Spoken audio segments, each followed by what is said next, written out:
শহীদ ওসমান হাদির কবরে ফুল দিয়ে শ্রদ্ধা জানিয়েছেন বিএনপির ভারপ্রাপ্ত চেয়ারম্যান তারেক রহমান। এ সময় তার কবরে পাশে দাঁড়িয়ে দোয়া করেন তিনি। পরে দ্রোহের কবি কাজী নজরুল ইসলামের প্রতিও শ্রদ্ধা জানান তারেক রহমান। এ সময় ঢাকা বিশ্ববিদ্যালয়ের ভিসি ও বিএনপির কেন্দ্রীয় নেতারা উপস্থিত ছিলেন। আধিপত্যবাদের বিরুদ্ধে সোচ্চার কণ্ঠস্বর শহীদ শরীফ ওসমান বিন হাদি ঘুমিয়ে আছেন ঢাকা বিশ্ববিদ্যালয়ের কোলে। শনিবার বেলা 11:30 নাগাদ হাদির কবরের পাশে দাঁড়ান বিএনপির ভারপ্রাপ্ত চেয়ারম্যান। এ সময় হাদির কবরে ফুল দিয়ে কিছুক্ষণ নীরবে দাঁড়িয়ে থাকেন তিনি। পরে হাদির জন্য দোয়া করেন তারেক রহমান। এ সময় ঢাকা বিশ্ববিদ্যালয়ের উপাচার্য সহ বিএনপির কেন্দ্রীয় নেতারা তার সঙ্গে উপস্থিত ছিলেন। পরে দ্রোহের কবি জাতীয় কবি কাজী নজরুল ইসলামের কবরেও ফুল দিয়ে শ্রদ্ধা জানান তারেক রহমান। এ সময় কবির আত্মার মাগফিরাত কামনা করে মুনাজাতে অংশ নেন।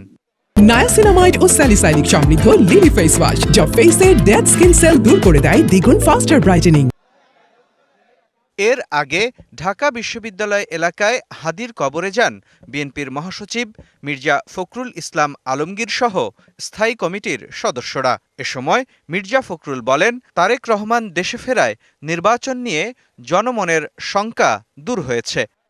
তারেক রহমান সাহেবের আগমন বাংলাদেশে এটাকে অনেক সমীকরণগুলোকে সহজ করে দিয়েছে এবং আজকে বাংলাদেশের জাতীয়তাবাদের যে রাজনীতি, সেই রাজনীতির দর্শনকে সামনে চলে এসেছে। আমরা বিশ্বাস করি যে এই দর্শনই, এই রাজনীতি বাংলাদেশের জনগণের মুক্তির জন্য সবচেয়ে উপযুক্ত দর্শন। পরে ঢাকা বিশ্ববিদ্যালয় থেকে তারেক রহমানের গাড়িবহর নির্বাচন কমিশনের দিকে রওনা হয়। এর আগে দেশে ফেরার তৃতীয় দিন সকাল 10:30 নাগাদ ঢাকা বিশ্ববিদ্যালয়ের উদ্দেশ্যে গুলশানের বাসা থেকে বের হন তারেক রহমান। এ সময় দলের নেতাকর্মীরা সড়কে ভিড় করে তাকে স্বাগত জানায়। মোস্তফা মাহবুব, ডিবিসি নিউজ, ঢাকা।